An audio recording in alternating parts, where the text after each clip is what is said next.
subordonnées qu'on va voir dans ton module 3, ce sont les subordonnées qu'on dit relatives. Donc, les subordonnées relatives. À quoi servent les subordonnées relatives?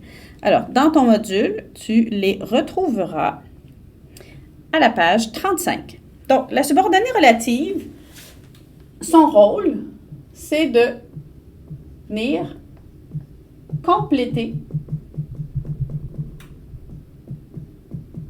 le nom. Donc, certaines complètent le verbe, l'adjectif, certaines donnent un élément de temps ou de lieu, mais la subordonnée relative, elle complète un nom. Donc, on va regarder les exemples de ton module. Alors, dans ton module, on a ces 5 phrases-là comme exemple. La subordonnée relative, évidemment, elle est introduite par un subordonnant qui est un pronom relatif. On va regarder la première phrase. Donc, on a ici « Ces filles qui viennent vers toi fréquentent l'école aussi. » Donc, mon premier verbe, donc on se rappelle, on a la P1 plus la P2. Dans les deux phrases, j'ai un verbe. Mon verbe de la phrase 1, la phrase 1, autrement dit, dans cette phrase-ci, c'est « Ces filles fréquentent l'école aussi ».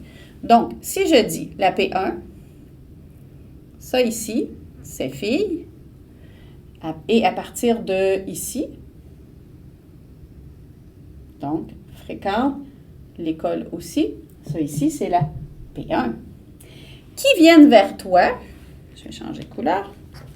Donc, si on regarde, qui viennent vers toi, ça ici, c'est ma P2.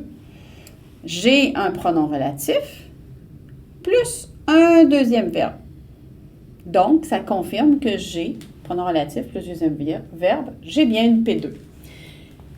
La caractéristique, on a dit, ça complète un nom. Donc, je vais vérifier, est-ce que mon pronom relatif est placé après un nom et vient donner une précision ou vient le compléter? Ces filles fréquentent l'école aussi. Quelles filles? Celles qui sont là-bas ou celles qui sont là-bas? Celles qui viennent vers toi. Donc, on vient compléter le nom. On vient compléter le nom fille. On vient préciser de quelle fille on parle. On va regarder le deuxième exemple aussi. Donc, la deuxième phrase. Voilà. Ma sœur, qui a 4 ans, sait déjà compter. J'ai encore là 2 phrases. Ici, j'ai ma sœur. Ma sœur, qu'est-ce qu'elle a, elle? Elle sait déjà compter. On pourrait dire, j'espère bien que ta sœur sait compter. Le point ici, c'est qu'on vient préciser de quelle sœur il s'agit. Celle qui a déjà 4 ans. Donc, j'ai mon pronom relatif ici, qui est placé après un nom et vient le préciser. C'est pas ma sœur qui a 20 ans sait déjà compter. Ça serait pas logique comme phrase. Ce qui est intéressant dans cette phrase-là, c'est qu'on vient préciser ma sœur qui a 4 ans sait déjà compter. Donc, ici, j'ai mon premier verbe, donc de la P1, et mon deuxième verbe ici, A, ça c'est mon verbe de la P2. Donc, j'ai une subordonnée relative, le qui vient préciser sœur, vient compléter sœur. On regarde le troisième exemple. Donc, c'est pas trop difficile finalement. Oh, je vais passer. Le voisin dont je t'ai parlé hier est né la même journée que toi. Alors, j'ai encore une fois 2 phrases. Le voisin ici, qui fait partie de ma P1, c'est le sujet de ma P1. Qu'est-ce qu'il a le voisin? Le voisin, il est né la même journée que toi. Ça, c'est toujours ma P1. Qu'est-ce qui fait qu'on a une subordonnée relative dans cette phrase-là?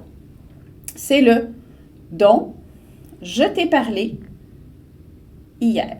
Donc, ici, mon pronom relatif, c'est « dont ». Est-ce qu'il est placé après un nom? Je me pose cette question-là. On regarde juste avant. Le voisin. Quel voisin? Celui qui a une piscine? Celui qui a 2 voitures? Non.